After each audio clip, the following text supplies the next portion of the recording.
Baiklah, pada kesempatan kali ini saya akan menyampaikan materi mengenai manfaat antropologi dalam memahami budaya dan masyarakat yang terbagi atas dua bagian, yaitu ranah antropologi dan cabang ilmu antropologi. Sebelum menyampaikan materi, saya akan menyampaikan terlebih dahulu tujuan pembelajaran kita pada pertemuan kali ini, yaitu yang pertama, kalian mampu mengidentifikasi manfaat ilmu antropologi. Yang kedua, kalian mampu mengklarifikasikan ranah kajian antropologi, lalu kalian dapat memahami cabang ilmu antropologi.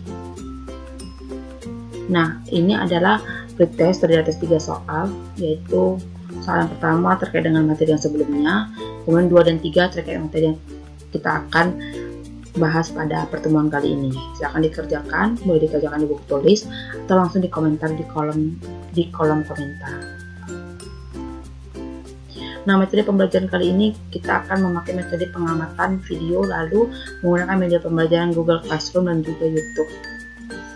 Baik, pengertian sebelum memasuki materi yang akan kita bahas kali ini, saya akan merefleksi ulang mengenai pengertian antropologi.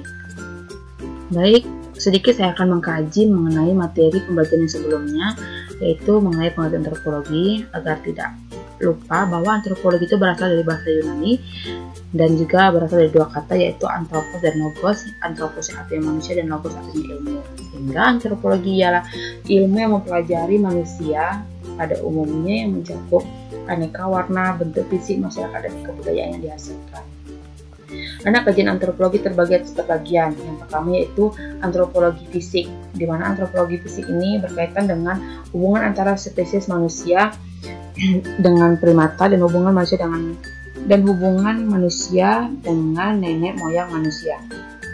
Antropologi ini memfokuskan kajian mengenai manusia, khususnya dalam kaitan dengan antropologi yang dispesifikasikan secara luas, suatu ilmu yang mengenai manusia. Oleh karena itu bisa juga disebut sebagai antropologi fisik. Yang kedua yaitu antropologi arkeologi, yang berkaitan dengan hubungan temuan fosil atau hubungan antar kelompok dan rekonstruksi kehidupan. Sehingga antropologi arkeologi ini memfokuskan pembelajaran mengenai hubungan temuan fosil dengan habitat mereka dan mencari serta membangun alasan akademik mengenai struktur masyarakat yang akan diteliti. Yang ketiga itu antropologi linguistik. Ini berkaitan erat dengan kajian mengenai bahasa, khususnya keanekaragaman bahasa.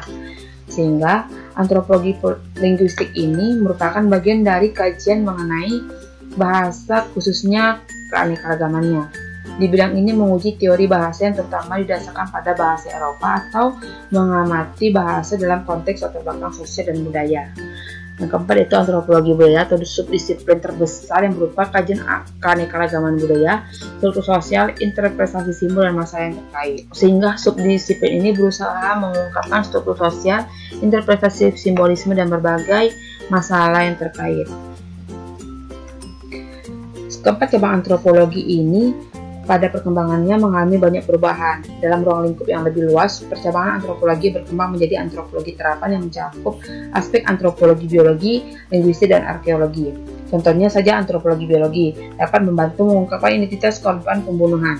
Penemuan-penemuan arkeologi mengenai sistem irigasi dapat membantu dalam pembangunan sistem irigasi sekarang ini. Dan itu manfaat ilmu antropologi terapan adalah penerapan gagasan-gagasan antropologi budaya ke dalam kedokteran, pemulihan akibat bencana, pembangunan komunitas, dan bidang-bidang lain di mana pengetahuan kebudayaan masyarakat secara relevan. Jadi ranah kajian antropologi ini memiliki manfaat terhadap kehidupan kita atau di dalam perkembangan dan kemajuan suatu bangsa atau negara. Kenapa?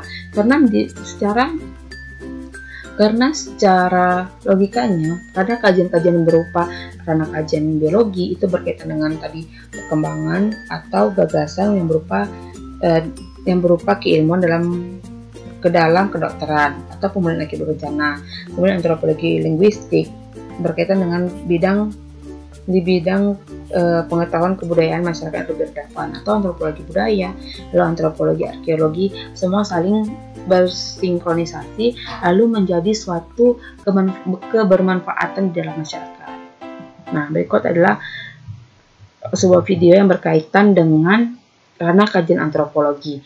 Berikan pendapatmu terhadap video tersebut bisa melalui kolom komentar. Kemudian termasuk dalam ranah kajian apa saja ke video tersebut? Mari kita lihat bersama.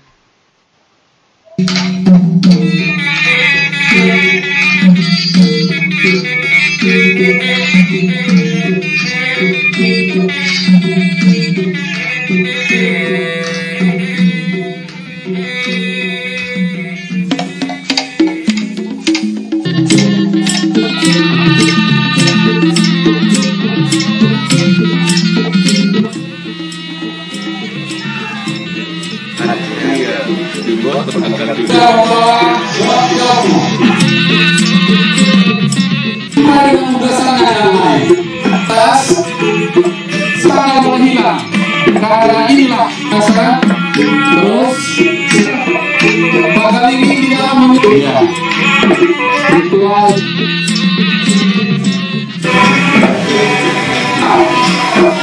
kita semua aku iya.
Kepung nama aku ada bata maksud bangsa jari-jari itu sapu serius juga. Nama hidup orang terdengar di Indonesia Namion. Bulu tungat.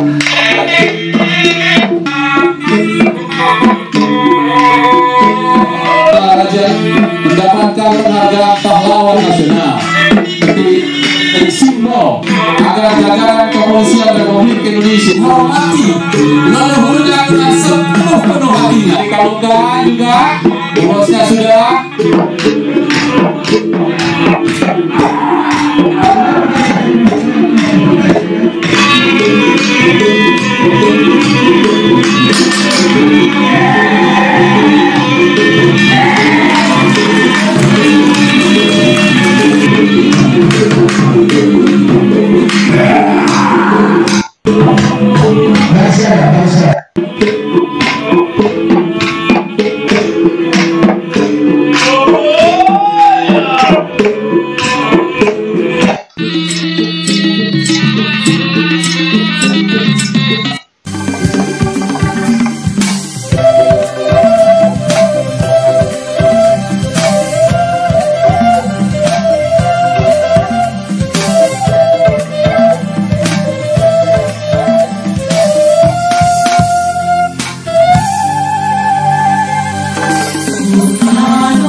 tadi kita sudah menyaksikan bersama yaitu video festival edukasi memperingati leluhur yang ada di Tanah Batak seperti itu.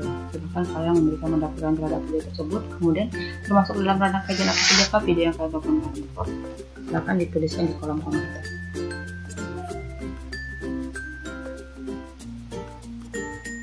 Nah, setelah kita melihat video tadi, kali ini kita akan membahas mengenai subdisiplin dan cabang ilmu antropologi.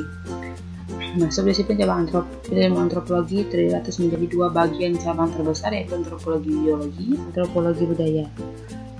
Subdisiplin antropologi biologi terdiri atas paleoantropologi, di mana pada paleoantropologi ini mengkaji masalah asal-usul terjadinya makhluk manusia dengan menggunakan bahan penelitian fosil manusia purba.